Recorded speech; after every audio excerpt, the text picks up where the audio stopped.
Professor Soludo is an economics professor and the former governor and chairman of the board of directors of the Central Bank of Nigeria.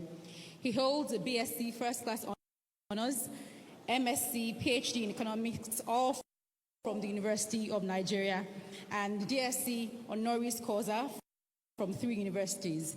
He has garnered over 4 years postdoctoral training and research experience at some of the world's most prestigious institutions, including the universities of Oxford, Cambridge, and Warwick. He currently serves as chair and member of board of directors of many organizations, including Paragon Mining Group and the South Center Geneva. Professor Soludo has received over 100 awards and honors in Nigeria and across the world for his contributions to the Nigerian and African economy and the transformation of its financial systems, including the 3rd highest national honor, Commander of the Order of the Federal Republic of Nigeria. He was also recently announced as a member of the newly formed Economic Advisory Council of the President of the Federal Republic of Nigeria. Please join me with a warm applause as we welcome Professor Charles Soludo.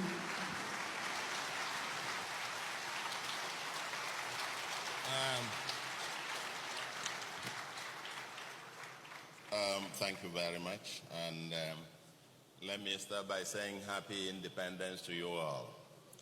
And also join me in appreciating Pastor Poju and the Covenant Christian Center for an amazing job.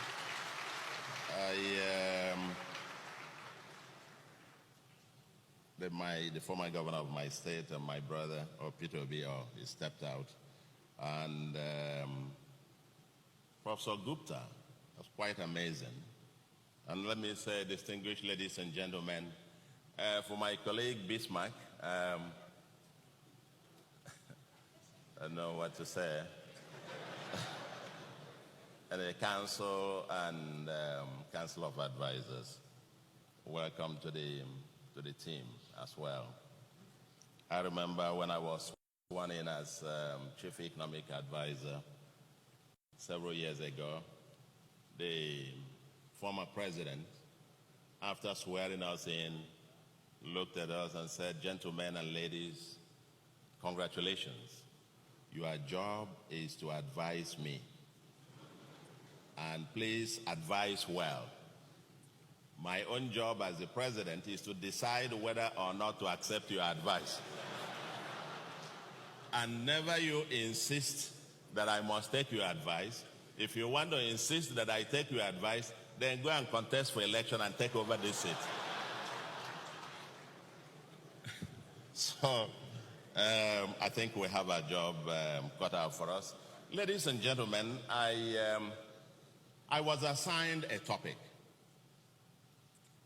specifically to discuss the economic restructuring of Nigeria. And I must say that I accepted to be here some 5 months ago and put together some of my thoughts a few weeks back. But when the announcement of my membership of the council was announced a few days ago, I wasn't quite sure whether or not I should still be here or whether I should still read my paper. But in the end, I decided to be here, but with apologies, that I decided to take away a big chunk of those macroeconomic, structural, sectoral policies, programs, projects for the moment, required for the moment. That's the job of the council. When you advise in camera, and we're going to do our job there. And I decided to remove all the things that I thought would probably be for the council and the government itself to deal with. I don't want to preempt the council. And let me say that I'm focusing very specifically, ladies and gentlemen, on a much narrower focus, and that is to focus on the future. I'm looking at Nigeria in some years to come. 20 years' time, the oil will be history. By the time a child born today in Nigeria is 30 years of age, there will probably be 400 million Nigerians. When she is 80, there will probably be about 752 million Nigerians, if you believe the population numbers and the growth rates. Lagos is projected to be about 88 million by the end of this century. And can imagine 4 times the number of people today in Lagos. All these people, ladies and gentlemen, will need water, they will need food, they will need housing, they will need medication, schools, hospitals, and yes, they're going to need jobs. I want to focus on that future and to ask whether we are actually preparing enough to be able to welcome the 400 million Nigerians in 30 years' time, or the 752 million Nigerians in 80 years' time. Just think about it for a moment. And so my focus, ladies and gentlemen, is on the kind of institutional arrangements that will help in getting the future economy to stand and to be sustainably so. And so what I'm going to talk about, because of we are now in this council, and for obvious reasons, I will have to read specifically some of the key points that I have noted here. We concentrate on the political, legal, governance foundation upon which that future will stand. Our thesis, ladies and gentlemen, and I'm partly maybe responding to what you said, it's not the issue of bad ideas, bad economic ideas or whatever, but I will say what is fundamentally wrong. What is fundamentally wrong, ladies and gentlemen, is that since 1962, we've implemented first, second, third, fourth national development plans. We've also had the structural adjustment program. We've had all kinds of plans, all designed to diversify the economy, all designed to restructure the economy away from dependence on oil. But we're still tied to the, if you like, to the life support of the oil sector. It hasn't happened. And now we're still talking about the same thing. Every government in Nigeria has implemented its own version of restructuring, diversification. And I'm going to argue here that if you want to change a persistent economic structure, you have to change the underlying institution. If you want to change a persistent economic structure, change the underlying economic institution. Our experience with the needs proves this, ladies and gentlemen. When we were drafting the needs agenda, we realized that we've been parroting private sector-led economy in Nigeria for decades. But we realized that we didn't have the requisite institution, financial institution. Without the requisite financial institution, you couldn't have a private sector-led economy. And so we recommended, I think on page 75 of the needs document, that we should have a recapitalization or consolidation of the banks. When I became governor of the central bank, we had 89 rickety banks, all of which put together were less than the number 4 bank in South Africa. If you needed $500 million to do an investment in Nigeria, you needed to syndicate it from all the banks put together. You couldn't talk about a private sector-led economy. It was just a slogan. So we decided that you needed a new institution. And that new banking institution was the consolidation of the banking sector. And what was the result? After the consolidation, we raised the capital to approximately $200 million then, and then the race to the top led to bigger and bigger banks to begin to emerge. And after that, our banks are now the new multinationals all over the world. And today, our banks can now syndicate billions of dollars for particular investors to be able to invest. That's when the private sector-led economy can begin. So our thesis is, if you want to change a persistent economic structure, change the underlying institutions. My former governor is here. I think his own bank, Fidelity. I don't know whether you could fund 5 billion naira worth of project then, but then afterwards, I'm sure you could now do quite a whole lot. But let's get to the serious business, ladies and gentlemen. For the national economy, our thesis is that it will be difficult to have a competitive and prosperous post-oil economy of the future with additional hundreds of millions of Nigerians or citizens with a dwindling land space with the same legal institutional foundation designed for consumption of the oil you rent. You can't build a 100-story building upon a foundation of an old bungalow.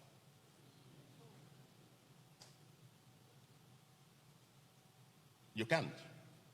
A post-oil economy requires that agents maximize their fullest potentials, and what is required will be a national rather than a federal response. You can't clap with one hand. We've been trying to implement policies or design policies by the federal government. This is a federation, ladies and gentlemen. We're trying to clap with one hand. What we need, our focus is wealth creation in the future. If that focus is on wealth creation rather than sharing and consumption of oil rents, then, ladies and gentlemen, we need a new national business model. And I will show that it is both issue of you are designing good ideas, good plans, but without the right or underlying infrastructure to carry those plans forward. It will be the thesis I will leave with you. And I will say the fundamental argument here, ladies and gentlemen, is that the link between law, constitution, institutions, and judiciary and the economic transformation seems to be the weakest link in our design of national agenda. The National Assembly, the Ministry of Justice, the states and other stakeholders, ladies and gentlemen, in the future we need to get seriously down to work. I'll have a message for the elite, but I think let's ride on. I will say I haven't come here to read the book of Lamentations about Nigeria's economic woes, nor have I come to sing the 923 square kilometers of land that is also declining due to desertification and erosion. We're going to have the highest population density in the world among the top 10 most populous countries. Lagos, as I said, 88 million people, and it's going to be a nightmare. By the way, it's our view that Lagos is clearly unsustainable in the long run and risky for its business concentration. But ladies and gentlemen, the world is not waiting for Nigeria. The world is on the fourth industrial revolution with digital economy, and we are struggling with the first stage of Rostow's stages of growth. The rest of the world, with artificial intelligence, together with the future technologies such as robotics, synthetic biology, computational science, quantum computing, 3D and 4D printing, Internet of Things, and so on and so forth, self-driving vehicles, all will surely produce totally different social and economic configurations than what we know today. China, the Made in China 2025 plan has targeted 10 industries China wants to lead and dominate the world. The US is responding very vigorously. All these will have humongous effects and with creative destruction going on with job losses and future structural unemployment. While electric cars are fast replacing diesel and petrol cars, many of our people are still building petrol stations. Small shops are proliferating while agglomeration in terms of huge shopping malls, together with e-shopping, is everywhere. Automation is upon us.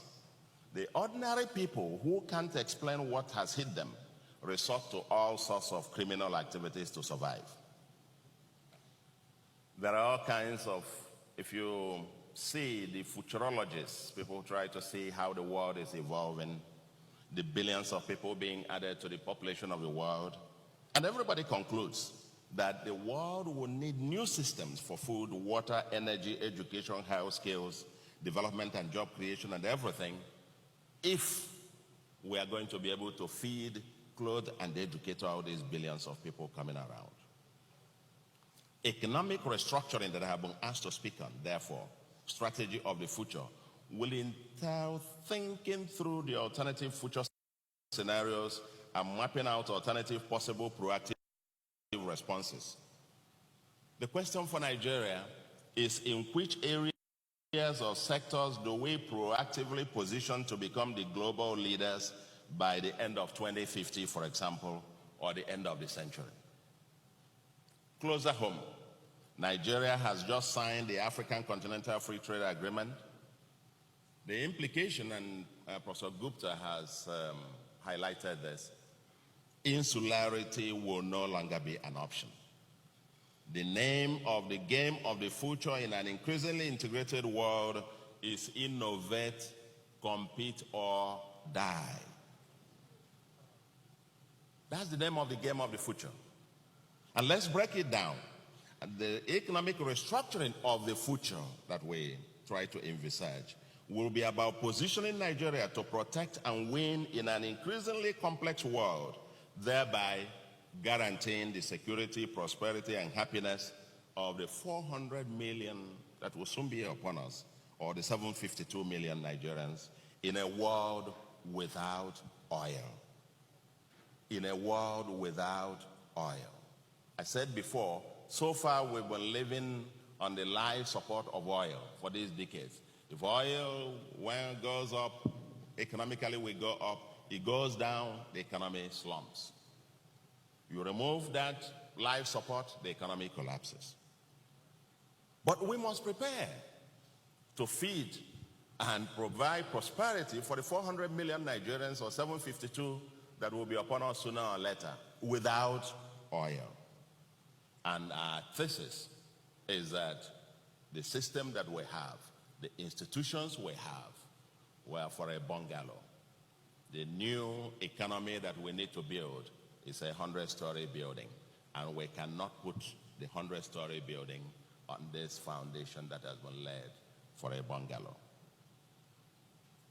And so, let us get on. And for Nigeria, for example, more specifically, with a current GDP of about 400 billion, down from 540 billion, and negative per capita income growth, just like Gupta said, with rising poverty and unemployment, the restructuring of the future would entail transformational changes to generate and sustain broad-based growth of at least 7%, up from the recent 1% to 2%, which is required for poverty reduction and employment generation. Put differently, if we want to be a middle-income country by the end of this century, 80 years' time, and, for example, say $7,500 per person, up from about $1,930 today, what we need will probably be an economy from 400 billion today to about 5.5, more than $5.5 trillion economy then. But this will require then that this economy has to be growing at the minimum of a double-digit growth. And we have to sustain it for much of the entire remaining 80 years for this to happen. So, the plan to do this will not require thinking outside of the box. It will require thinking without the box at all.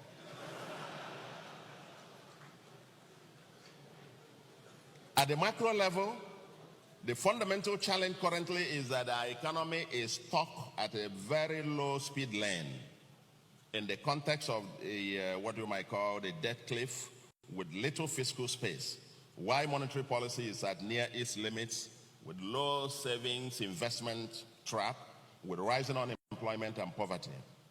To get to poverty-reducing and employment-generating trajectory in the short term requires serious heavy lifting, with major difficult choices and extraordinary coordination ahead. And surely our governments at all levels have their jobs cut out for them, and we don't dwell on this here.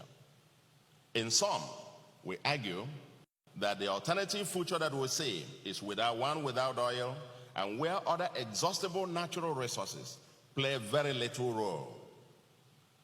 The future will be driven by people, our youths, and technology. Nigeria's people, youths, remain its potentially greatest asset. Potentially renewable resource for productivity, huge market, and even export. Yes, the next bigger than oil export earner for Nigeria will potentially be its human capital. Currently, Nigeria earns almost as much from oil as it earns from remittances from our diaspora. But we cannot export illiterates in a world driven by digital technology, digital revolution. Our greatest resource is human beings of the future without oil, but we're not going to export illiterates. The easiest way to waste the future is to continue to churn out millions of semi-illiterate, largely unemployable citizens, most of whom see criminality as the only route to escape poverty trap or drug as the opium for solace. With an urbanization rate of over 5%, the conflagration that might ensue when hundreds of millions surge to the cities but can't find jobs, housing, water, and food can only be imagined. Soon, I believe, the rich won't be able to sleep because the poor, homeless, and angry are awake. And by the way, who says that we can't have a smart population policy that encourages people to have the number of children that they can train, and then also ensure that we have reliable population census using biometrics rather than the political population figures we have today? Whatever the case, ladies and gentlemen, the challenge is to how to deliberately optimize the potentials of the huge youthful population to be highly productive at home and competitive or exportable abroad. An educational system with a 21st century curricula powered by technology that guarantees one youth 1 to 3 skills might be the winning strategy. As the Western population ages and declines, they will need productive labor, and Nigeria can smartly position to become the largest supplier of such labor, indirectly through outsourcing or directly. Nigeria has no choice but to leapfrog the industrialization ladder and services sector to provide urban jobs and rely upon smart technology to grow the food to feed the hundreds of millions. Peasant agriculture has little future, especially as the population surges with rapidly declining plots of land per capita. Don't forget, if we continue to prosper relative to the other African countries, then given the free movement of goods and persons protocol, the others will continue to surge into Nigeria with the tiny piece of land that we have. So the complications of the future will even get more complicated. But ladies and gentlemen, the question is, you can design all these plans, have glossy documents, but how is it going to be? How is it going to happen? My question is whether the existing foundation is adequate or appropriate for the dynamics and challenges of the future. And I'm sorry to say, my view is that unfortunately the answer is no. Our Constitution, this is the key point. Our Constitution, together with its command and control institutions, concentrated at Abuja, was designed for and around the sharing and consumption of the oil rent. It is largely obsolete for the demands of a productive economy without oil rents, which requires competitive and flexible rather than unitary federalism. As the oil rent that held the system together is tapering off, its internal contradictions have burst open, requiring a coterie of survivor coping mechanisms to keep the system afloat. But the question is, for how long? For how long will all this, what you might call fire on the mountain, just trying to survive each day? For how long further are we going to go? And I'll share with you 2-3 examples that this system itself cannot carry the future. The first, I think Nigerians don't pay attention to this. The Fragile State Index that is composed or compiled by the Fund for Peace of the US. It has a set of 4 clusters of variables that tries to, and then 12 in detail, that tries to help them to predict the susceptibility of a state to collapse. Nigeria has been falling since 2005 from number 54 on that ranking. Now, over the last 8 years, we've been stuck between number 13 and number 15. We are ranked in the same category as countries such as Afghanistan, Iraq, Haiti, Guinea, Syria, Yemen, Somalia, etc. That's the same category where we are. And I want to say that long-term sustainable transformation must address the root of this systemic decline. In a multi-ethnic, multi-religious society such as ours, designing institutions for stability and prosperity requires great care and should always be work in progress. In 2005, when we delivered a Democracy Day lecture, we highlighted this, that we have a dysfunctional federal system, and that this system, in a world without oil, cannot endure. Wouldn't be able. It's a system designed for consumption, for sharing and consumption. It is inefficient for a system where you now want to transit to productive production and competition. It is a fundamental argument. We made it in 2005, and we've been consistently pushing this argument. The world without oil will be a different one. We showed that Section 162 of our Constitution has created a perverse lottery effect, destroyed the incentive system for wealth creation on the part of governments, and foisted an indolent culture of entitlements. As opposed to the productive self-financing regions of the First Republic, all tiers of our government today have to go to Abuja every month, to beg to get something. Except Lagos and maybe 1 or 2 other states, I don't think any other, including the federal government, can actually fund this recurrent expenditure without the oil money. If you add to this the suffocating concentration of powers at Abuja, with all the inefficiencies, Abuja today runs, the federal government, hundreds of parastatals and agencies of government trying to micromanage the entire country inefficiently, I would say, with the recurrent expenditure of the federal government plus debt servicing exceeding total federal revenue. Abuja imposes common standards, not minimum standards, sets the same wage to be paid by all states irrespective of their incomes. Of course, with the assumption that everybody, maybe the oil money, will pay the bill. It maintains federal marriage registry, issues driver's license, which should be local affairs, runs primary, secondary schools, centralized policing. The list is endless. And the question is whether this system is the system we expect to be able to deliver prosperity to the future 400 or 750 million Nigerians. It's come to a halt. Abuja cannot pay its bills, let alone with 207 million, not to talk about when you have 400 and something and 752. We got to be serious now and get to serious work. It controls all natural resources. Land Use Act is there.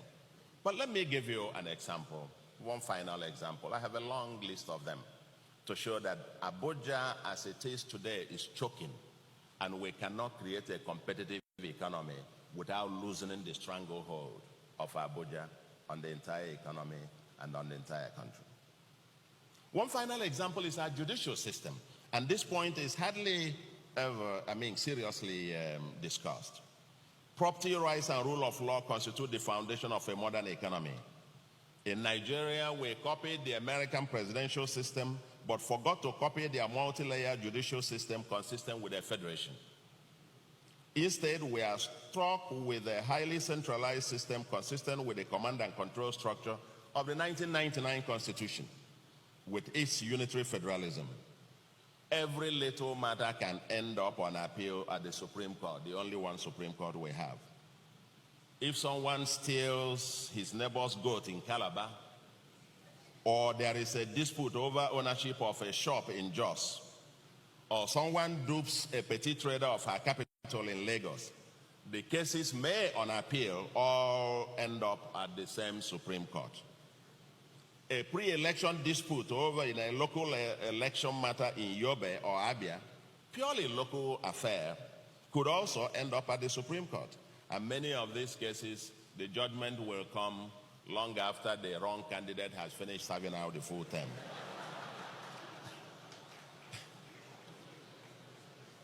The courts are seriously over-congested. About 117,000 pending cases at the Federal High Court alone. Tens of thousands at the Court of Appeal. I've had conflicting figures about the number pending at the Supreme Court. Some say about 30-something thousand, I've heard 40-something thousand, and so on and so forth. But someone informed me that since 2007, no civil case or so that has been lodged on appeal has even been called off for hearing at the Supreme Court. That's 12 years ago.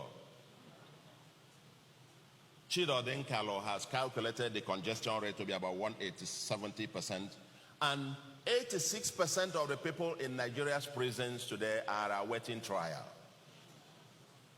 And several times, some of them spend times, if they had been convicted originally, maybe it would have been spending 2 years. Some of them spend 10, 15 years for jails and so on and so forth.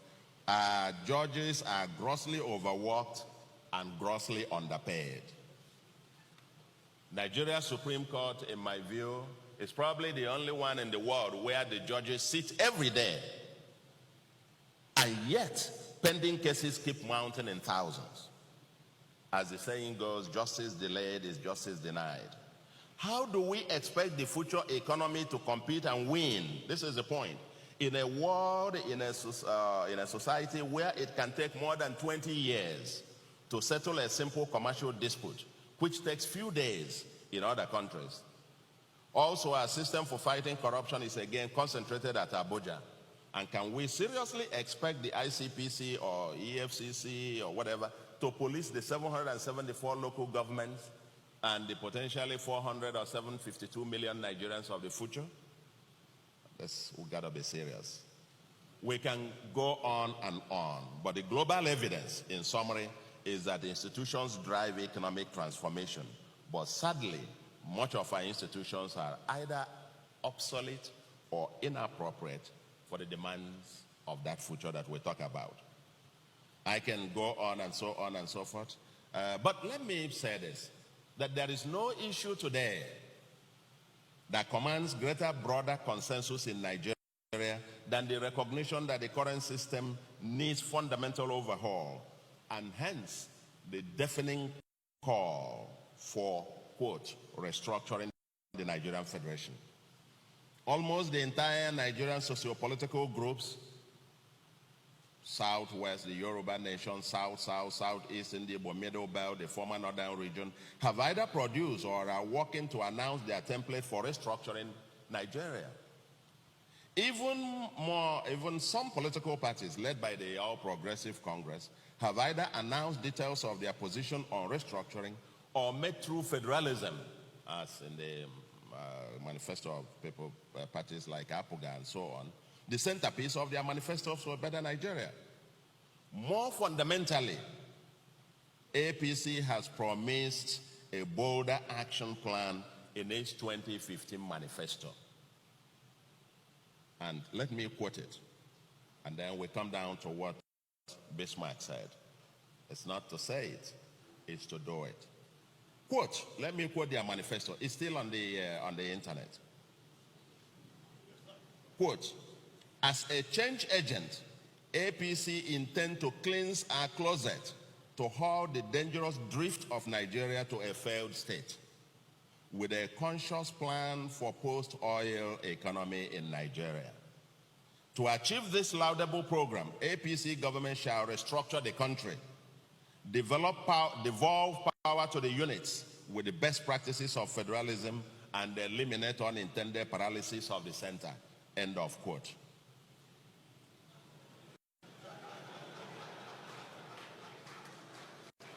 This was 2015. During the last election, general election, several candidates ran on the platform of restructuring. The loudest agitation seems to come from some ethno-religious political organizations and occasionally some politicians. Unfortunately, the economic argument for the restructuring is lost, clouded by the politics of the agitation. A mutual suspicion has crept in about motives, and the word restructuring now means different things to different people. So for us, ladies and gentlemen, for me, maybe it is time for us to simplify the language. Maybe change the language. If the problem is the word restructuring, let's call it something else. Let's call it systemic or institutional reforms, devolution and fiscal federalism, designing a new constitution for prosperity. We know it's going to be a legal, institutional, legal, political process with continuing bargaining among different interest groups and ensuring compromises, but should be guided by our history and evidence. Useful lessons may also be learned from other countries such as Switzerland, United Arab Emirates, Canada, the US, and Brazil. Let's keep it simple but focused on the future, designing the appropriate legal and institutional governance infrastructure to ensure the security and prosperity of the future for the 752 million Nigerians in 80 years' time, or perhaps even in the 22nd century, Nigeria might become the most populous country in the world if current population trends continue. What should we do? What should be done? I've summarized quite a few of them, and I'll read them very quickly. Number one, I'm saying it's not just that we have ideas. We're building economic ideas, but we can decide as a people. Two strategies you can decide in the short to medium term to be modeling through, doing the same thing over and over and hoping for a different result. We do them and preach diversification. Preach diversification, restructuring, and whatever, and so on and so forth. Or, as I said at the beginning, change the underlying institution, and you generate new dynamic and a new trajectory for the economy. So I start by saying the first point of duty is to create what I call a productive, progressive constitution for a world without oil. I've labeled out what this would be, but part of the challenges will be for us to address those clusters of variables in the U.S. Fund for Peace Fragile States Index, and which ranked Nigeria under the red alert category. This is very important to become a framework for framing public policy. In 2003-2004, Nigeria was in the list of the non-compliant nations for the Financial Action Task Force. We thought that getting Nigeria out of that deadly list, together with having debt relief, will be critical to re-engineering the economy. We succeeded. It required legislation to be able to do that, and some actions. And finally, we got out of that, and the economy obviously had a breathing space. Obviously, before then, you couldn't even open letters of credit and so on, or confirm letters of credit with the rest of the world. So, similarly, exiting the red alert category under the fragile state index is a desideratum. We must do whatever it takes to get Nigeria out of that red alert category. You will wonder why companies are relocating to Ghana. If we have a continental free trade area, of course you can now export anywhere irrespective of your location. So they are going to, Ghana ranks number 110 and Nigeria ranks number 14. We have quite a long way to go. Number two, devolution of powers according to the principle of subsidiarity and variable geometry. Away from the current system of unitary federalism with this choking concentration of powers and responsibilities at the inefficient center, thereby giving power back to the people. Unless we assume that oil boom will come back again and endure, devolution is a matter of survival for the federal government itself and the economy. The federal government should loosen its hold on policing, on electricity or power, railways, ports, aviation, business incorporation, vehicle and driver's licenses, taxation powers, regulatory functions, schools, prisons, etc.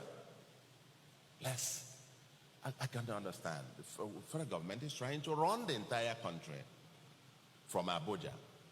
And if you want to create prosperity and competition for the 21st century, create a new trajectory for the economy, something different has to happen. You've got to loosen that hold and leave the other subnational governments to be able to take initiative. I think by creating the unitary system, Abuja has sought to keep everybody in check, but in the process ended up holding everybody down. I think Cross River, if they can have ports, the Niger Delta states, for example, could all partner with maybe international investors to develop their ports, and you quickly unleash the logjam here in Lagos, the Apapa, and we are busy discussing how to decongest the ports. Free up the hold, and then these guys, they can bring in international, maybe Chinese or whatever investors, they can develop even better, deeper ports elsewhere. And that's how you are going to create the revenues that they are going to get from there. We'll develop some others, let everybody else keep their own resources. We should have devolution. I think that solid minerals, I will say, will have a new fiscal federalism which alters the incentives faced by the economic agents. We argue here that we should scrap the local government system, should be scrapped from the Constitution. A federation has 2 federating units, not 3. We should just have that. Creating this common thing, everybody going to Abuja, is peculiar to our own federation. And I think it's something not quite right. Furthermore, we should scrap Section 162 of the 1999 Constitution. It needs to be scrapped and replaced with a fiscal arrangement that is consistent with devolution of powers. We also need to abrogate the Land Use Act of 1978 and the Solid Minerals Act and the various petroleum, gas acts and amendments, and return the right of ownership, control and exploitation of these assets to the federating units as proposed even by the APC Committee on Restructuring, led by Governor El-Rufai. In turn, they should pay appropriate taxes to the federal government. Let Zamfara keep their gold and pay taxes to the government.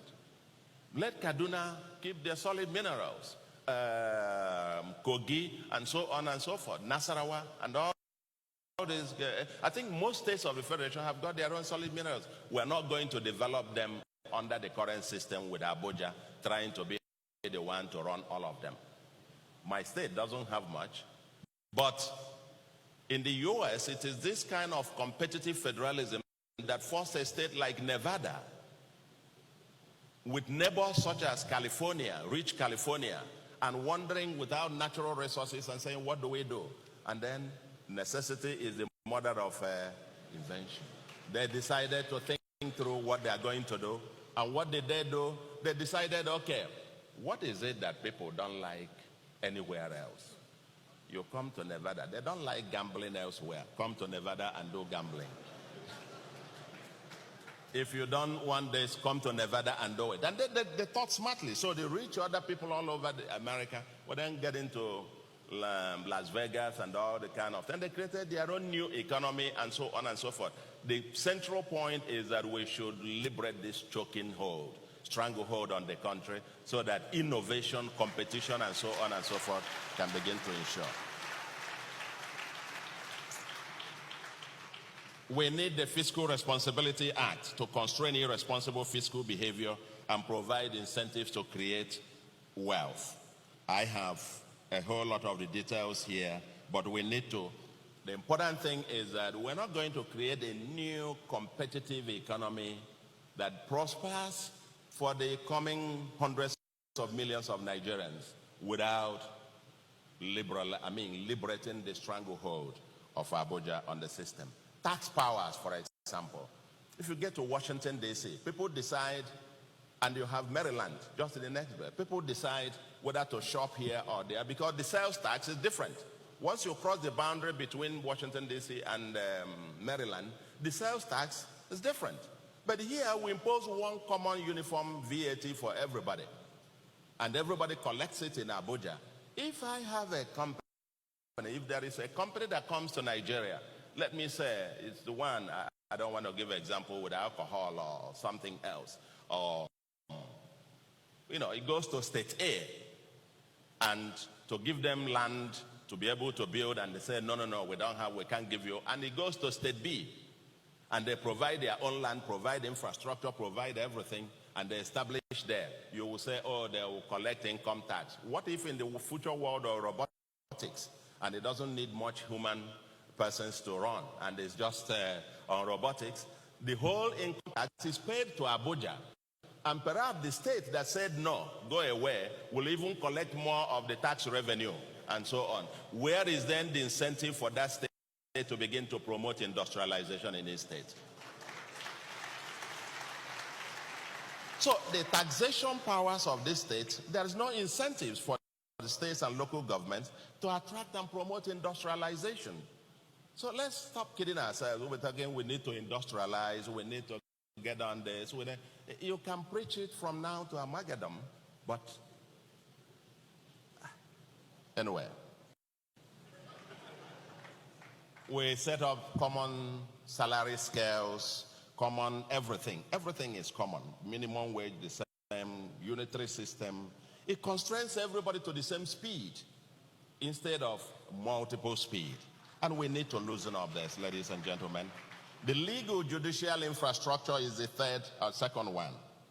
And I say in the 21st century, a prosperous economy is not sustainable without a sound and efficient judicial system. We need a progressive and practical new structure that can deliver justice to the hundreds of millions of Nigerians and businesses at the shortest possible time. As a layman, we wonder why Nigeria cannot have state or zonal appeals and Supreme Courts over local and state matters, or why state election matters should go to federal courts in a federation. I don't understand it. Our productive, progressive constitution should provide for specialized courts, especially commercial courts. Nigeria needs to invest heavily on the judiciary. Infrastructure with cutting-edge technology, as well as continuous upgrading of knowledge and skills of our judges. Our judiciary should be part of our national brand.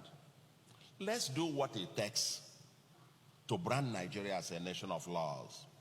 For example, London could not have become an international financial center without an efficient judicial system.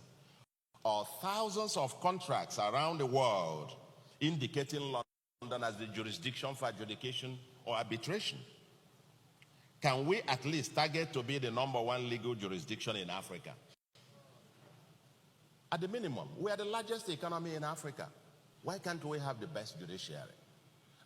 And with the continental free trade area now, businesses are going to locate to places where things can move. If it takes you minimum of 20 years or so, or some 20, some commercial cases lasting 20-something, 30-something years, why would you be there? And I think we got to think about it. And you want to create prosperity, and you want these factories, these businesses to be flooding to the country? Come on. Anyway, I think our justice ministry will have a new job description that is very developmental. Now I ask the question, what is holding action then? This might seem an onerous agenda, but we can start with what I call the minimum template, low-hanging fruit. The APC committee, headed by Governor El-Rufai, provided, very interesting recommendations, but 3 of them stand out. It says we should have state police, we should scrap the local government system from the Constitution, and they prescribe for resource control. Okay?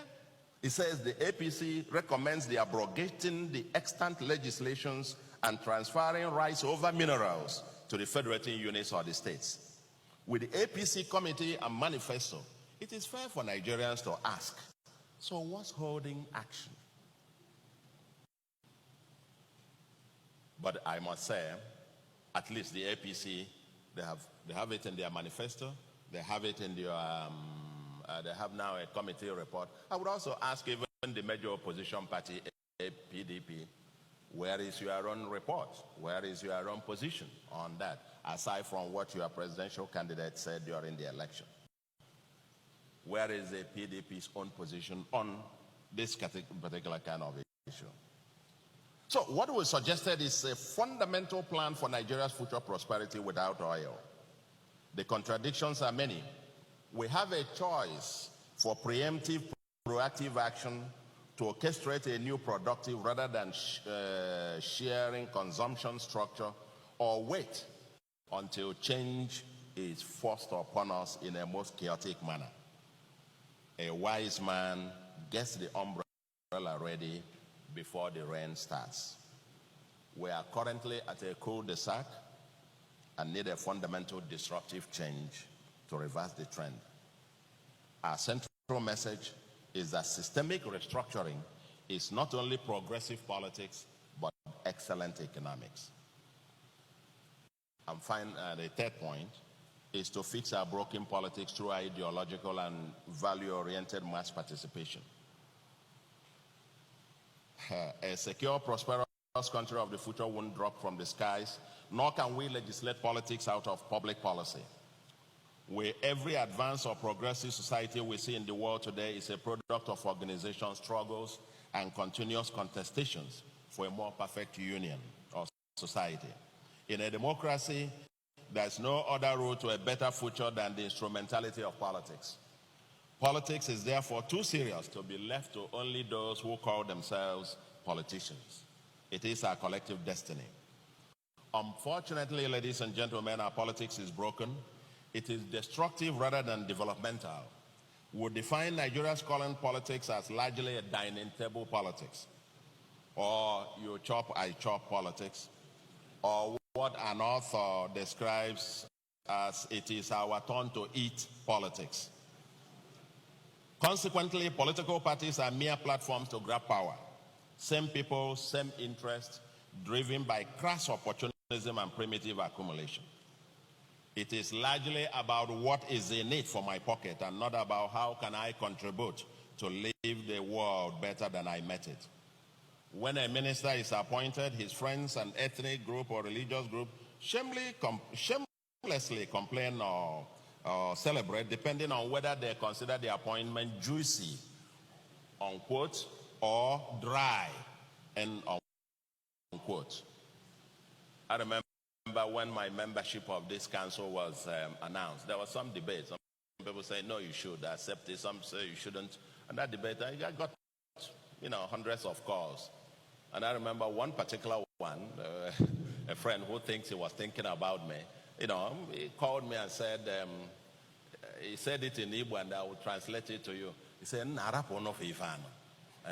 And I said, "What about it?" He said, he just said, "My friend, leave this job for them." And I asked why. He said, "But there is no money. It's just a committee work." Yet the same people complain about corruption in government. We have a national crisis of value dressed in hypocrisy. We really have a long way to go to the future of our dream, but then we have a long way to go. For starters, we need to fix our electoral and judicial system so that only votes count and all votes are counted. This will transfer real power back to the people, free from the stranglehold of an opportunistic elite. With power in the hands of the people and with the institutional reforms proposed above, which require leaders with capacity for wealth creation, then ideas-based cake-baking politics can begin to emerge. The current politics is woven around the sharing and consumption of the oil rent, and you don't need any productive skills to be a person of ideas to be able to, quote, share the money. But the oil money is fast running out. Total income from oil is barely $100 per person, not even enough to give our children 21st century education, primary and secondary education. The federal government budget for 2019 on per capita is barely $120. And this is to fund debt servicing, 22% pay salaries, run huge bureaucracy, schools, hospitals, and everything. The obscene cost of governance and stealing at all levels of government is known. This is within the context that some millions of children are out of school, over 30% of our population are food poor, millions without medication, water, housing, jobs, while a few politicians display obscene lifestyle. In the US, I don't know how many of you read it, about the governor of Maine, the state of Maine. The state of Maine has a per capita income of more than $47,000. For context, Nigeria is about 1,930. For comparison, this governor's salary is $70,000 per annum, the lowest in the US. The family of they were himself and the wife, they were trying to save money to buy a RAV4 car for the wife. And the wife had to take up a job in a restaurant to augment their income as governor of the state of Maine, with per capita income of over $47,000. In Nigeria, even for states with per capita income of probably less than $500, you can complete the rest of the story by yourself. I think, in my view, sooner or later something will give. And totally different politics need to emerge to secure the future. I think for those of us who are out there, ideas-based and the ideologically driven politics is the politics for the future. Forget about the names of these parties, democratic, progressive, liberal. There are no discernible differences except the membership. Even the membership also switches and changes every minute. If you review the manifestos of the various candidates during the last election, very disappointing indeed, very troubling. I don't need to get into the details of that. If you see a PDP state or you see an APC state, how will you recognize it? It's something for you to think about. So when I say there isn't anything, it's just musical chairs, just to grab power and do what they want to do. Beyond sloganeering, we have serious work to do. We say that beyond sloganeering, we need a system that transit from a rentier cake baking system to one of cake baking, from cake sharing to cake baking. Citizens of conscience, regardless of ethnicity and religion, must realign along ideological lines to offer Nigerians real alternatives regarding the pathways to their future. Mass participation, founded on patriotism, passion, and values of hard work and integrity, should drive the politics of the future. Those who have something to offer for a better future, especially our youths, must stand up to be counted or stop complaining. The perverse value system of some of our youths, summarized by the phrase, get rich young or die trying, is not part of the future that we're talking about.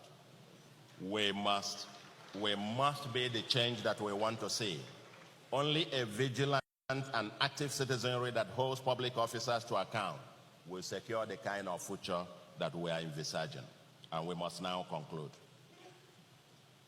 Our summary message is that an alternative, even better future for Nigeria, for what I call the next Nigeria, for the 400 or 752 million Nigerians, is possible. It is a future without oil, but powered by our greatest asset, human capital plus technology, and which guarantees security, prosperity, and happiness. But transition to that future requires a new foundation, as it is impossible to build a 100-story building upon the foundation of a bungalow, of an old bungalow. Elements of this foundation, in summary, include what I call the productive progressive constitution that creates a competitive federation, devolution of power that unbundles our Abuja and loosens its choking stranglehold on the economy, a fiscal federalism that promotes competition, innovation, and hard work, a new judicial structure and performance that brands Nigeria as a country of laws with the best judiciary in Africa, and a new developmental politics with the citizens' power. Of course, Nigeria has got a long list of problems, but adversity comes with opportunities. With a will to overcome, the problems should not stop us, nor should a few thousands of miscreants, let's even say a few millions, let's even say that all the miscreants, all these criminals, give them 1 million, 2 million, 3, 5, let's even be 10 out of about 207, 210 million people. The kidnappers, terrorists, internet scammers, bandits, drug barons, robbers, treasury looters, let them not be the ones that define us. As we build the foundation for the next Nigeria, we must seize the narrative and sing a new song to rebrand Nigeria. As we bemoan the rising poverty and unemployment, we still remind ourselves that ours is still the largest economy in Africa, and Nigeria as home to the most populous black nation on earth. When I hear about the 77 FBI list, I remember that Nigerians constitute the most educated and highest earning immigrant community in the US. When I hear about the drug barons, I remember that our labor market has the largest business incubator in the world. When the news about kidnappers, bandits, and terrorists are done the headlines, I remember the over 200 million law-abiding and hard-working citizens. When I hear about the Afrophobia and the stereotyping of Nigerians in South Africa, I recall that the richest black man and woman, Dangote and Mrs. Alakija, are Nigerians. Or that Tony Elumelu Foundation is empowering thousands of young African entrepreneurs. Or Allen Onyema, APs, recently took over the job of a government by transporting hundreds of Nigerians from South Africa free of charge. Or that the Glow Communications is owned by our own Mike Adenuga, or that the former Secretary General of the Commonwealth, Chief Emeka Anyok, is a Nigerian. And yes, that the Nigerian bank, Zenith, GTB, UBA, Access, FBN, Union, and I will not forget Fidelity, you are here. Have, since after the banking consolidation, become multinational corporations all over Africa. And that Nigerian investment banker, Adebayo Ogunlesi, bought over the Gatwick Airport and some other airports in the UK. When someone remarked that Obi-Wan, the famed Forbes kid, alleged scammer, is from Nnewi, I quickly reminded him that Ibeto, Innocent Motors, Chikas, and Koscharis, Emeka Ofo, and also from Nnewi. And when someone When someone tells me that our youths are underperforming, I remind her of the youths at the Ikeja Computer Village, or that the young man from Anambra just invented a generator that runs on water, or the young girl from Regina Apache Secondary School or Nature who won the Global Prize for Innovation.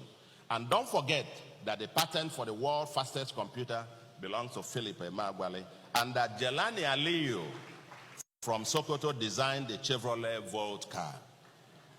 Or when someone tells me that Nigerians can't write, I mention a Nobel laureate Wole Soyinka, Chinua Achebe, and yes, the new kid on the block.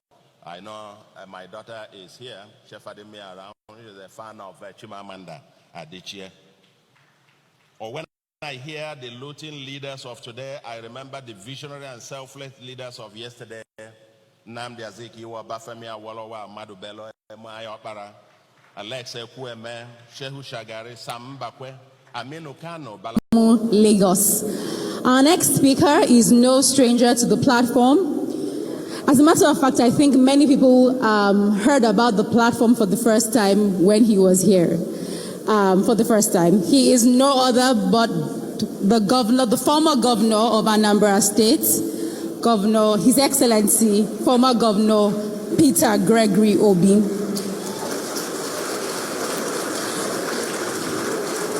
While in office, he served in additional roles as the chairman of the board of SEC and special advisor to the president on finance. He is a graduate of the University of Nigeria, Nsukka, and he's also an alumnus of Harvard Business School and many institutions. Please join me as we welcome Mr. Peter Obi.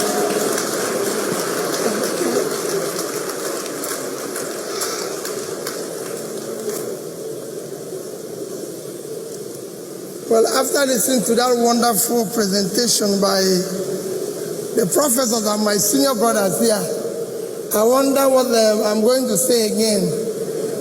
Let me start by thanking Pastor Poju for what you're doing. Ordinarily, this type of organization would have cost government millions to do. And that is part of what we're saying when Bismarck said we have to stop issue of conferences. I thank them, like I said before, my two senior brothers have spoken, and they are respected people, economists, wonderful people. So for me to come after them, when I'm not an economist, I'm just a trader. I'll only just add, because I've had the opportunity of serving and be able to say, well, I thank Professor Soludo. He showed clearly that the problem is politics and showed how we can go. But for me, I was reading the Chinese ambassador's letter a few days ago. He said you have to look at where you are and be able to then say where you want to go. So for me really is that as Nigerians, as we look forward to what Professor Soludo said that we should do, look at tomorrow, it is important that we look at where we are today as well. And what are we going to do with the people that are in Nigeria today, and then from them we'll lay the foundation of that tomorrow. Today, Nigeria is a home to the highest number of poor people living in any nation on earth. If you look at the latest report of UNDP, it says that Nigeria have moved from 86 million to 98 million persons living in extreme poverty. In fact, we are growing at 5% annually. Every minute, 6 Nigerians fall into poverty. Just a decade, a few years ago, China, with a population of 1.4 billion, and India, with a population of 1.3 billion, had more people living in extreme poverty than Nigeria. By the year 2000, China had 500 million people living in extreme poverty. But by just adopting and strict implementation of Millennium Development Goals, they've been able to pull 439 million people out of poverty. Just in 2012, India had 276 million people living in extreme poverty. Today, they have less than 76. Nigeria now have more people living in poverty than these two big countries combined. And that is our crisis. And this can be collaborated when you look at our own HDI. If you look at the summation of human development is Human Development Index. This is a measure of how a system is developing. And it's categorized into very high, medium, and low. And if you look at it today, Nigeria would have over 157 in position, is among the low. And if you look at the critical components of it, there's three of them. One is life expectancy. The global life expectancy today is 75 years. Nigeria is 54. 20-something years below. In fact, Nigeria is the third lowest. It is very clear. The second is education. Nigeria today is home for the highest number of out-of-school children, 13.2 million. In fact, if you look at what the minister is saying is correct, it should be about 15 million. And if you look at it, of all the countries I'm going to use to show an example of where we are and what we want to do, which is countries that are within the BRICS nation and countries that are within the Mint nation, Nigeria is the only country where you have such a low literacy rate of 51%. All of them are on the average of over 90%. Nigeria is 51. And this is because of our own gross lack of the impact of education, which is what the previous speakers were saying. Number three is per capita. Per capita, as the professors have mentioned, is a measure, is what you can call a measure of living, because it's a measure of individual wealth of any country. Nigeria, unfortunately, is one of those countries where the per capita has been falling for years now. In the recent IMF report, it says Nigerian per capita will actually continue to decline until about 2025. So it's not stopping. You could see that in 2015, we were 2,500. Today, we are 1,920. This is about poverty. If you look at security, Nigeria is now the third most insecure place to live on the surface of the earth. We are now behind Afghanistan and Syria, and with daily killings, banditry, and kidnapping, it is being speculated that Nigeria will soon overtake them. Our underemployment and unemployment is one of the worst in the world. People will tell you it's about 25, it's actually over 30%. And with over 22 million young people in their productive age doing nothing, it is very worrisome. And of course, concomitant with all these devices we are seeing today, whether it's banditry, whether it's mass killing, kidnapping, and all sorts of things. These are what we are going through as a country. Our debt is escalating every day. If you recall, on May 1, 2017, at this platform, I warned and cried about the debts we are piling. Because I was not an economist, because I hadn't had the opportunity of working in any of the Brentwood institutions, the then Minister for Finance said, no, that we are going to spend our way out of recession. Today, all the economists at the Brentwood institutions complain about our debt. We are now almost at $28 trillion, $90 billion with little or nothing to show for it. What is even worse, the debt is growing daily, and consequently, the service, what we require to service it, is worsening. And I'll give you an example. In 2017, we spent $1,630 billion naira to service our debts. In 2018, we spent $2,090 billion naira. Within 1 year, it was 460 billion naira. 460 billion naira in 2018 was 90.3% our budget for education. And the same amount was 125.6% our budget for health, just to service debt. And we are still piling up more debts. It's still growing. There are some economists and some Nigerians or some people who say, oh, our debt is not our problem, our debt to GDP is low, our debt to this is low. I don't then disagree entirely with them. Our debt to GDP is about 25%.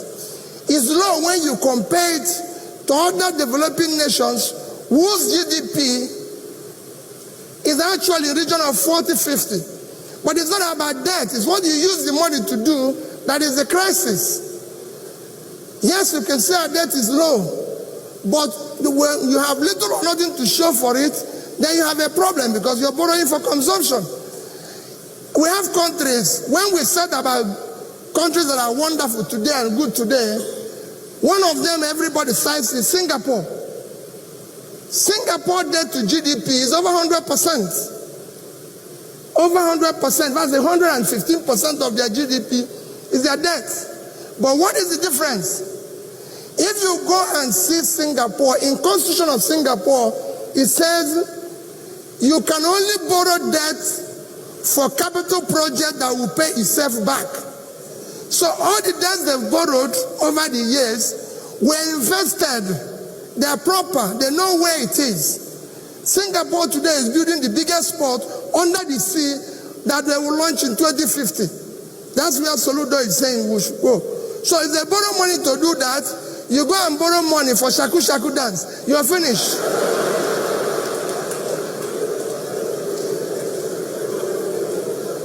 So that is a crisis we face as a nation. Because of the way we are borrowing money and what we are doing with it, it is not impacting on our growth. We are one country that is borrowing money, it's not impacting on our growth. It's not impacting on per capita. Nobody is seeing it. We didn't see the bridges and everything that it was used to for. So our debt is worsening and we need to do something about it. Today, we are the most stressful country. If you read the stress index, they said we are the most stressful. In fact, a famous doctor in Lagos told me that he has found out that all his patients, once they arrive Nigeria from overseas, their blood pressure goes up. And it's a record that he has.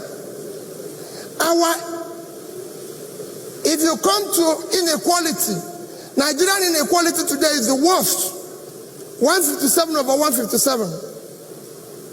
We're the worst when it comes, if you look at the Oxfam report, in America, 1% of the richest Americans control 37% of their wealth. In China, the richest 1% control 35% of their wealth. In Indonesia, which I'm going to use for example, they control 47%. In Nigeria, the richest 1% control 85% of the wealth. And nobody is working hard. All other countries I mentioned are working hard to lower this. In Nigeria, it's even worsening. and nobody's talking about it. Forbes recently described us as money-losing machine of Africa. Our stock market last year lost 18%. This year is lost 13%, even when it's most shallow of all the countries I'm going to use. For example, within the BRICS country, no country where their stock market valuation is less than 200 billion, except Nigeria. If you look at all of them, Brazil is at almost a trillion. Russia is 575. India is 2 trillion. China is at 6 trillion. South Africa is $875 billion. And the second biggest economy. If you go to Mexico, it's 385. Indonesia is at 450. Nigeria is at 1 billion. And Turkey, the last nation, is at 200. So you have a crisis. Of course, you listen to what the recent seminar by the Sterling Bank, what the chief economist of World Bank said. He said we are living tragically on borrowed time.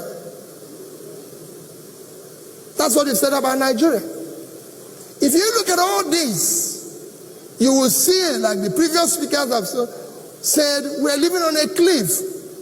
And we cannot continue with the present economic or political compass, whatever one you call it, which is not pointing in the right direction and would definitely lead to a collapse of this nation.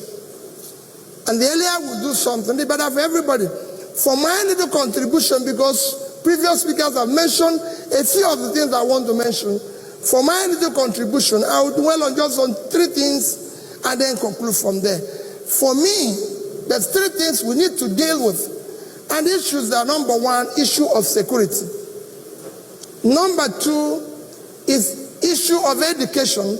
And number 3 is issue of the economy, with emphasis in trying to solve our present under and unemployment. It is very critical. For security, I'm not going to make a lot of comment, but just to say that Nigeria needs to do something very quickly and drastically on our present security situation, which is questioning our corporate existence.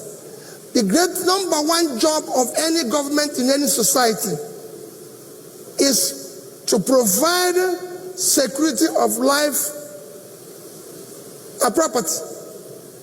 If you cannot do that, then the government does not exist. And today, what Nigeria needs most is investment from local and from foreign direct investment. But nobody is going to invest in an unsecured place, no matter how profitable it is. The investor has to be alive to enjoy his profits. So there's no need preaching that, oh, it's 20% return, 30% return. I said it here before at the platform. I lived in England for a number of years. And I had a partner, very good man. Very good man. I'm sure Prof. Soludo knows him very well, Mr. Hardin. And he had a fixed deposit in a bank of about £5 million. And I was the chairman of a bank. And I said to him that we're paying him 2%. So it was only £100,000. And at that time, banks were giving interest of 20-25%. And I went to him and said, Mr. Hardin, since you said you're going to give them additional £1 million, why don't you give it to me? So that I can give you maybe 15%, more than they pay for this 5. He said to me, okay, we'll go for dinner and talk about it. And he took me to dinner. And when we finished, he told me, he said, Peter, let me tell you, peace of mind is included in this 2%. You can give your thoughts. That he has planned his life. That he has planned his life on this 2%. He doesn't want the 15. I can keep the 15. And that is the foreign investor you want to attract.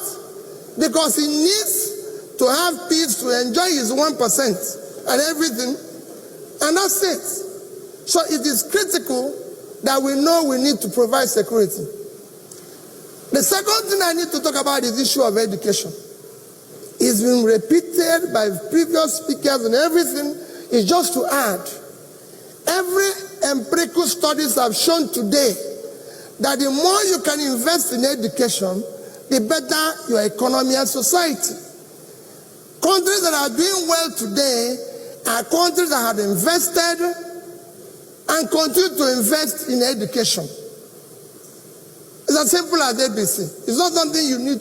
So the more you invest in education, the education investment is not an expense. It is an investment. And if you look at all the countries that want to compare us with today, you could see it. Among all the BRICS and MINT countries, they all invest at least 4% of their GDP on education. Nigeria, tragically, our budget is low, yet our budget for education is even worse. If you look at all of them, if you talk about the BRICS, you talk about the Brazil, India, Russia, India, China, and South Africa. And the MINT nations are Mexico, Indonesia, Nigeria, and Turkey. Of all these 9 countries, only Nigeria, one is that our budget is low, which is a discussion for another day. Only Nigeria is where you find the budget for education below 4%. It's a sorry state that is at below 1%. I'll give you an example. China, today, with a population of 1.4 billion, their annual budget is, of course, they've been mentioned here that their GDP is about 13%, 13 trillion. Their annual budget is 3.8 trillion. Their budget for education is $590 billion. That's what China puts in education every year. More than 4% of their GDP, more than 15% of their budget. Consequently, for UNESCO, China has 95% literacy rate. The other country I'm going to use is Indonesia. Because of want of time, I want to use the best performing country in the BRICS and the best performing in the MINT. It's Indonesia. Indonesia is a country of 260 million people. Their budget is $178 billion, and they spend $40 billion on education. About 4% of their GDP and over about 20% of their budget. Nigeria, with 200 million people, our budget is 28 billion, which is low. But even worse, our budget for education is $2 billion. It's a crisis. To even illustrate or explain it to you more, let me use a country closer home. It might not be a good example today. South Africa. South Africa, but we have to face the reality of where we find ourselves. South Africa is supposed to be the second biggest economy in Africa. The annual budget of South Africa is 4 times our budget. Their budget is 110 billion, ours is 28. What is even worse, their budget for education is $17 billion. In the past 10 years, Nigerian budget for education at the federal level is 4.4 trillion. If you change it today by 305, which is the exchange rate, is $14.4 billion. So our 10 years budget in education is not up to 1 year budget of South Africa in education. And that is where we find ourselves. So we have to face that reality and invest in this critical component. The consequence is that we have 13 million out of school children and everything. everybody will say to you, where are you going to find the money? Because that's what they always say. When you say, where are you going to find money for education? My question is, tell me any of these countries, any other country in the world that pay what we pay for subsidy of fuel. Tell me any other country. And what is the impact of the subsidy on our economy? In the past 10 years, Nigeria, like I said before, has spent 4.4 trillion on education. Let me even ask another critical component of development. When you talk about life expectancy, you talk about health, primary health.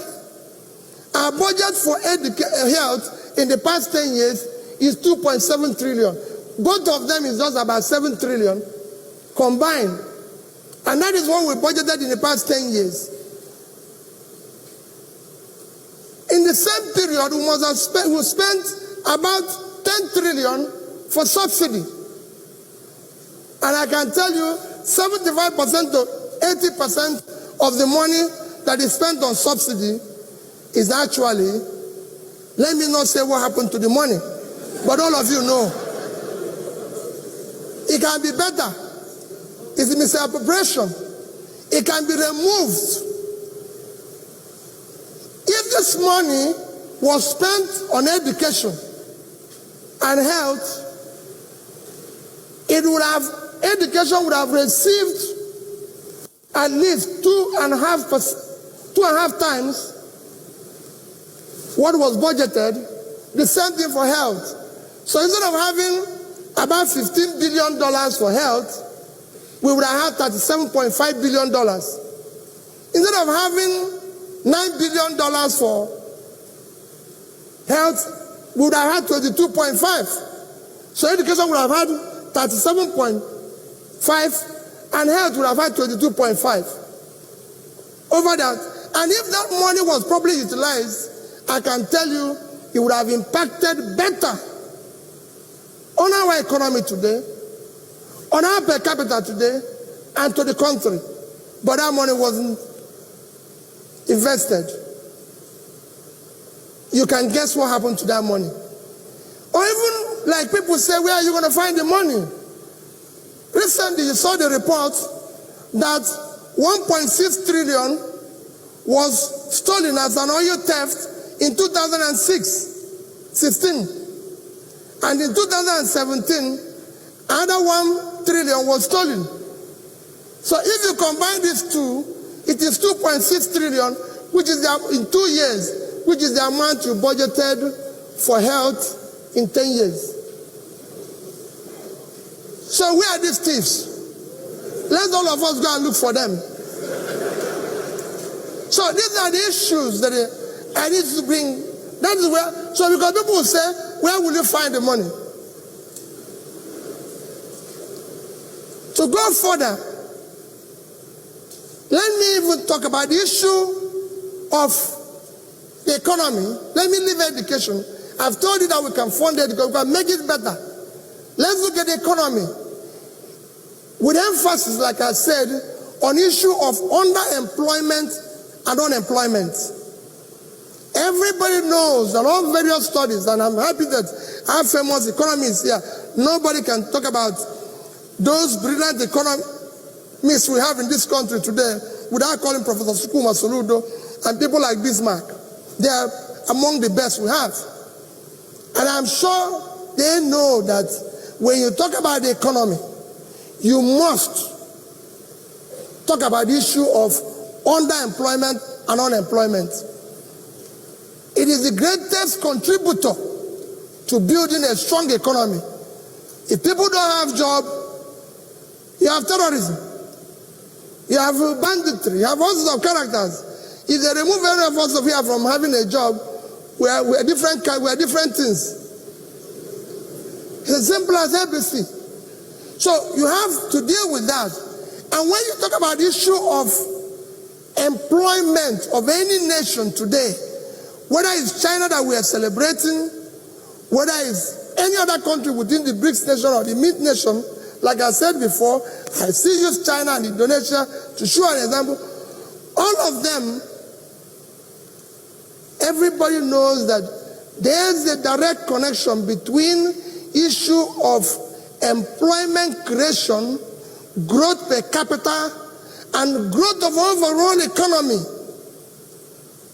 with your support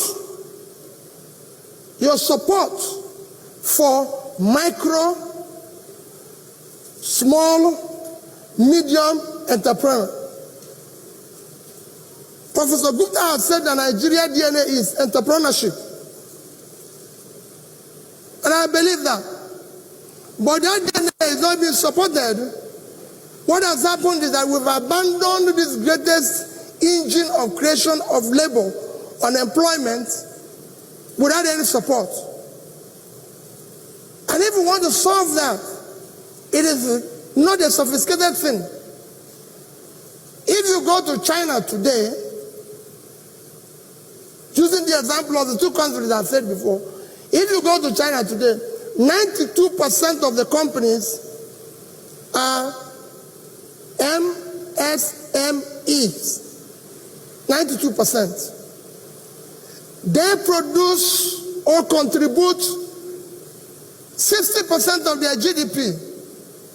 China GDP is 13 trillion, 60% is 7.8 trillion, which is 20 times Nigerian GDP. That's what this sector is contributing. They contribute over 60% of the entire industrial output, and they contribute in terms of jobs. They're employing over 70% of Chinese people. 800 million people are employed in China. 70% is 560 million. That is what MSMEs are doing in China. And government is aggressively supporting this sector. If you go there, you will see that overall, I will show you the disparity when I finish telling you what is happening with them and what is happening here. China today is determined to create 10 million jobs annually from 2015 to 2020. In fact, in 2018, by the first 6 months, they've created 7.2 million, which is over 40% of their target. And that's what they are doing. China has unemployment rate of 3.7%. If you go to Indonesia, which is the fastest growing in the Mint Nation, it is a similar situation. 97% of the companies in Indonesia are MSMEs. And they are creating over 90% of the jobs. Indonesia, they are producing 60%, over 60% of the GDP. The GDP of Indonesia is 1.2 trillion, 60% is 7.2 trillion, is 720 billion, which actually is twice our GDP. They have a population, as you know, of 260 million, 145 million are employed. MSMEs are producing 90% of that, which is 125 million. So you could see easily what these people are doing in other nations. And this can be done. It's not a rocket science. What are they doing? The government have a ministry of small, medium enterprises, and are supporting them. People will ask you here, where are you going to get the money? How are you going to fund it, Peter? How are you going to support them? I was a businessman in United Kingdom. Not my country, not to have anything to do with it. I came out of school, started business. My county supported me by giving me grants. The government gave me grants. In America today, in China, everywhere, government is giving people grants, support, and everything. So people say, what do we need? I said, you need aggressively support this sector to unleash what they can do in Nigeria. How do do you do it? People say, oh, there's no money. We have borrowed a total of 28 trillion naira, $90 billion. If we had devoted a quarter of that, $7 trillion, $23 billion to supporting that DNA Professor Gupta mentioned. Before I go into that, let me give you an example of what I experienced when the recent conference I attended, Tony Elumelu Foundation. The CEO of that foundation, Ms. Ifeanyi Ugochukwu, said that for every entrepreneur they supported with $5,000, he created 20 jobs after 1 year. Speakers after speaker came and supported that position. Now, if we had taken away 25% of this money, $23 billion, and decide to support our entrepreneurs with grants, we would have given it to 4,600,000 entrepreneurs, assuming only 75% of them, which is 3,450,000, had created just 50% of the job. Ms. Ifeanyi has said, instead of 20, they created 10. They would have created 34,500,000 jobs. If we had 34,500,000 people employed today, we wouldn't be talking about 98 people living under poverty. It is very simple. It's not a rocket science. We would have been able to deal with this and all that. What you hear today in Nigeria is that, oh, revenue to GDP is low. Where are you going to get it? Are you going to tax people who are unemployed or businesses that are collapsing? If you want more revenue, everybody knows how you can get more revenue. Reboot your economy. Support those who are living in extreme poverty to come over this side and you get revenue. It's simple. We have today taxable adults of 20 million when it should be more. If you want more, you just support them. Eligible workforce in Nigeria is 150 million. Those who are employed are just about 75 million.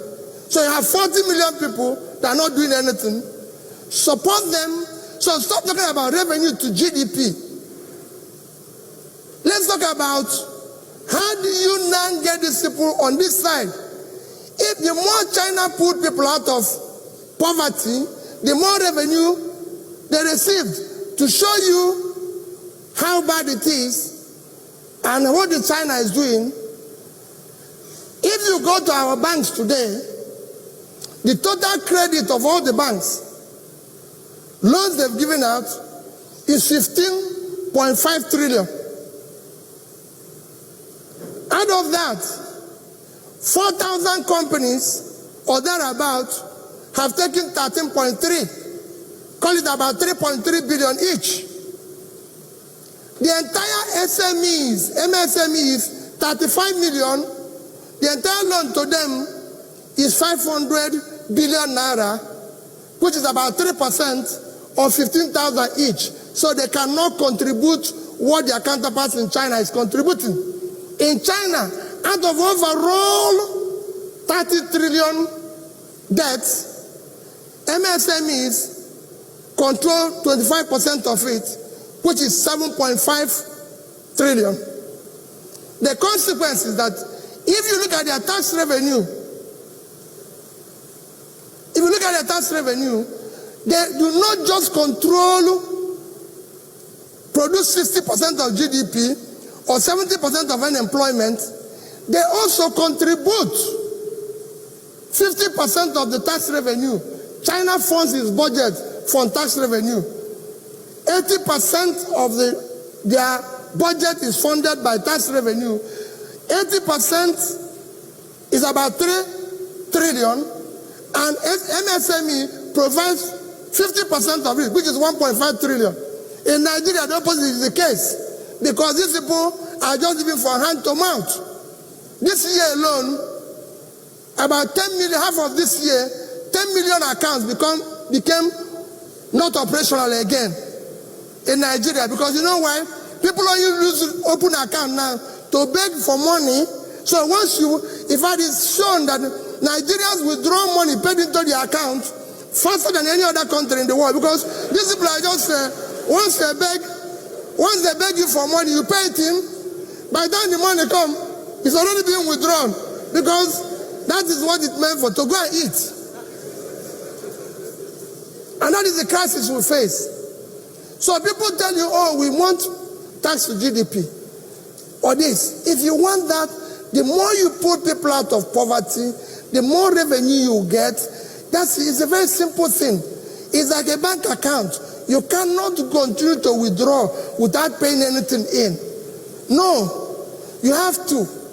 And that comes to what Bismarck, Soludo, everybody is saying, that the government needs to come and decide that this is where we're going to go. In conclusion, I want you to show me something. There's an advertisement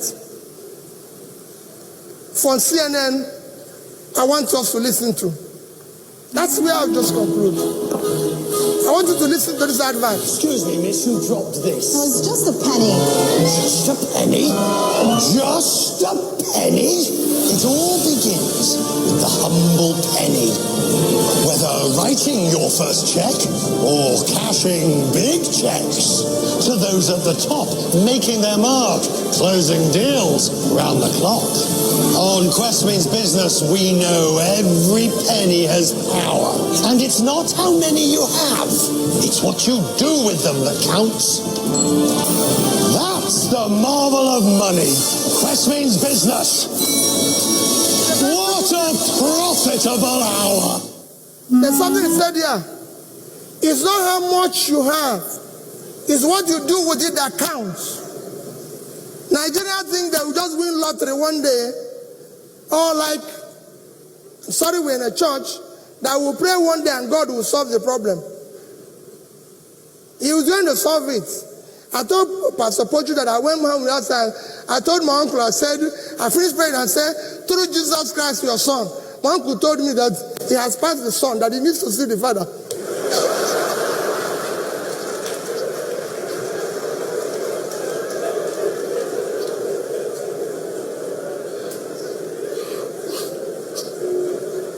So that's where we are.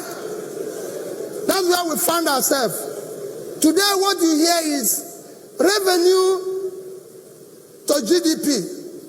Can we talk about cost of governance to GDP? That is the problem.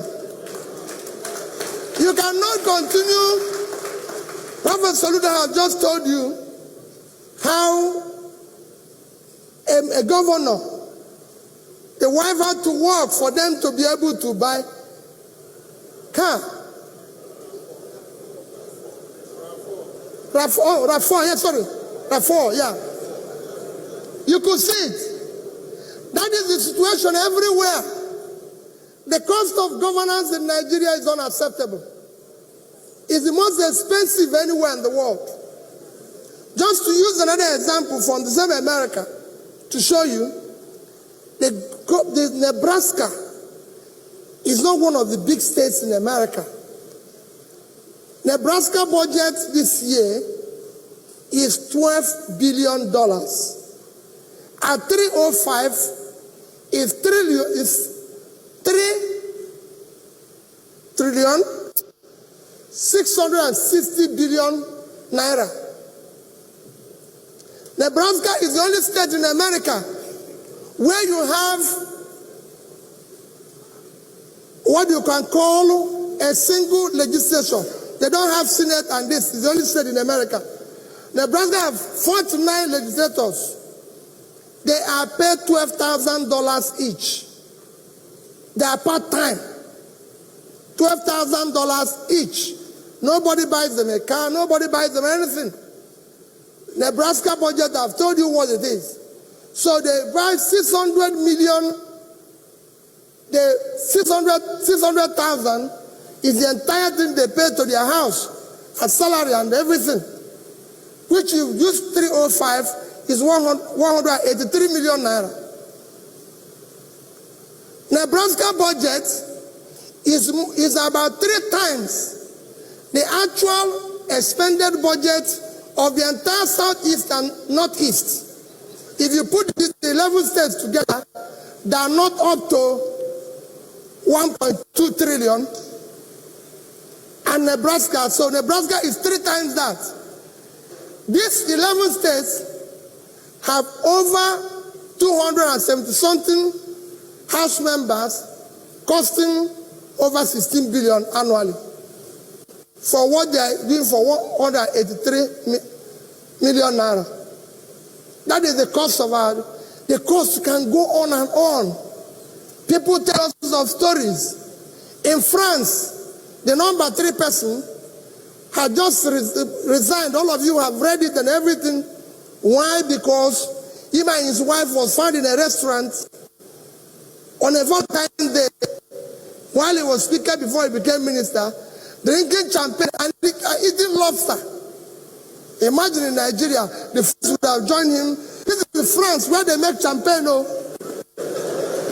where they make the champagne.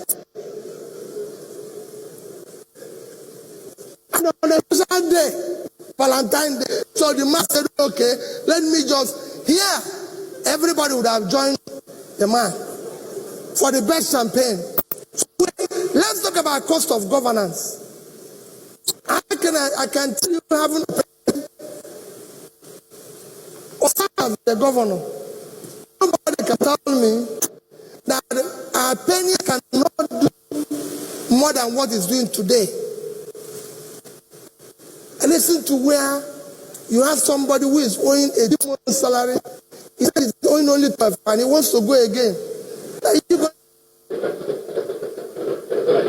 And people are giving him an award. I watched it in TV. They said, you are owing 18 months salary. He said, no. It's just about 11, 12. And he wants to go again. And nobody's worried. I saw one recently who said, oh, he's not owing any salary. He's only owing pension and gratuity. You saw it. There's only pension and gratuity. He's not owing salary. And he's saying that he's the best governor. And the lists are there. We are debating whether we'll buy this type of car. We're going to buy this type of house. Or like Soludo said, this appointment is this and everything. My dear people, like Soludo has said and Bismarck has said, the world today is like, I would say it's on a fast lane, but the competition dynamics have changed. It's either you change or you die. It's that simple. You cannot continue to think you can compete today in a Formula 1 with a Molo driver. All of you end up in a lagoon. It's as simple as ABC. So we must change the narrative from bottom to up. It is critical. You can change this economy, can do anything with it. But my dear people, we have no other country except this one, and we must do something about this, or it will consume all of us. Thank you, and God bless you.